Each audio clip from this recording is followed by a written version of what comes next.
En este video hablaré sobre tres autores que forman parte del plan de estudio de la materia Enfoques Teóricos Contemporáneos, impartida por el profesor Ricardo Ávila Alexander.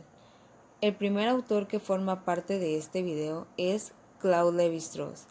Claude Lévi-Strauss nació el 28 de noviembre de 1908 en Bruselas, en el seno de una familia francesa de ascendencia judía. Tras la Primera Guerra Mundial, vivió con su familia en casa de su abuelo materno y ahí hace los estudios primarios. En 1934 pasó a la Universidad de Sao Paulo y estudió culturas indígenas de Mato Grosso y de la Amazonia. Estudió filosofía en 1935, ocupó la cátedra de la sociología de la Universidad de Sao Paulo. Lévi-Strauss huye a Nueva York por motivos de la ocupación nazi. Allí conoció a Jacobson, cuyo estructuralismo lingüístico le influyó de manera decisiva. En 1973 se convirtió en el primer antropólogo en acceder a la Academia Francesa y fue profesor del prestigioso Collège de France.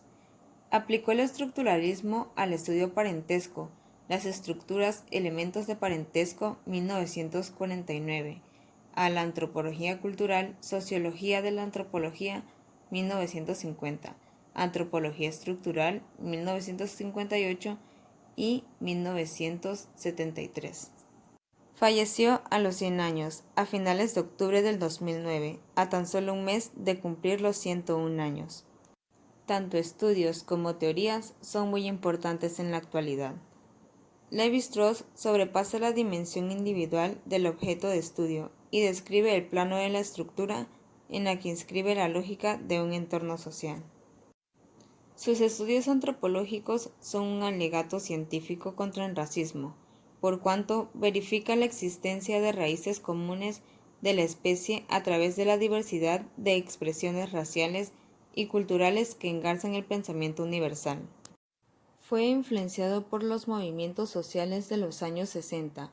Ofreció una alternativa pesimista, pero alternativa, a los sistemas burgueses y religiosos imperantes de la cultura occidental, cuestionando la supremacía de las culturas occidentales y explicando científicamente las reglas de la cultura.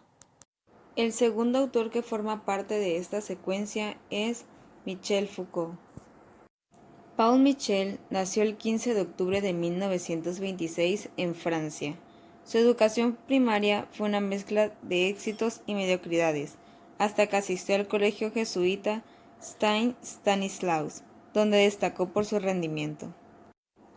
La vida de Foucault en la École Normale fue difícil. Sufrió depresión aguda debido a la angustia por su homosexualidad e incluso intentó suicidarse varias veces.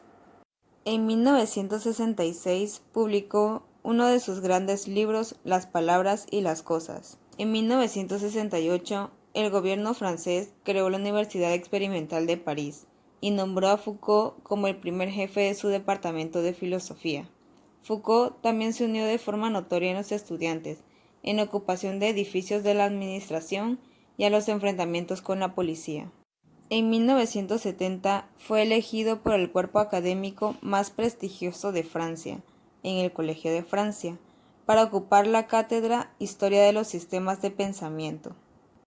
Tiempo más tarde, la Asamblea de Profesores eligió a Foucault cuando éste tenía 43 años. Impartió clases desde diciembre de 1970 hasta su muerte en junio de 1984. La teoría del poder según Michel Foucault. Foucault trata principalmente el tema del poder rompiendo con las concepciones clásicas de este término.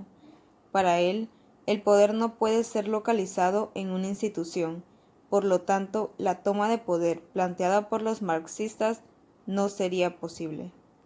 Sus obras más importantes fueron Vigilar y castigar en 1975, Historias de la sexualidad 1976, Las palabras y las cosas 1966, Historia de la locura, la época clásica 1961, Seguridad, territorio y población en 1978, etc. El tercer autor y con el que concluimos esta cinta es Ludwig Wittgenstein. Wittgenstein procedía de antepasados judíos, en la ciudad imperial. La familia del autor gozaba de un enorme respeto y consideración social. Con tan solo 19 años de edad, Ludwig se trasladó a Manchester a estudiar aeronáutica. Su lectura produjo un impacto fascinante.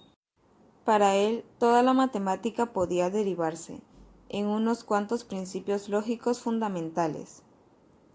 En 1912 abandonó la ingeniería en aeronáutica y se matriculó en Cambridge para consagrarse a la filosofía de la matemática. En 1913 analizaba la lógica, no para encontrar una nueva ciencia que unificase el saber, sino para formular una teoría correcta de la proposición.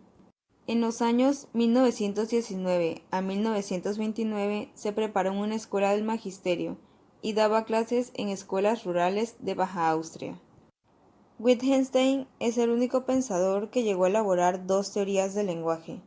La primera, filosofía del lenguaje, se trata de una concepción del lenguaje que convierta la lógica en la condición de posibilidad del lenguaje con sentido, los hechos contingentes y el pensamiento humano. La segunda filosofía, Ludwig habla sobre que el lenguaje ya no es una medida lógica de la realidad. Lo único que se precisa es exponer las reglas de uso de la palabra y expresiones tales como los hechos que actúan en la vida cotidiana del lenguaje. Sus principales obras fueron Tractus Lógico Filosófico, publicado en 1921, Investigaciones filosóficas, publicado en 1953, Sobre la certeza, publicado en 1969, etc.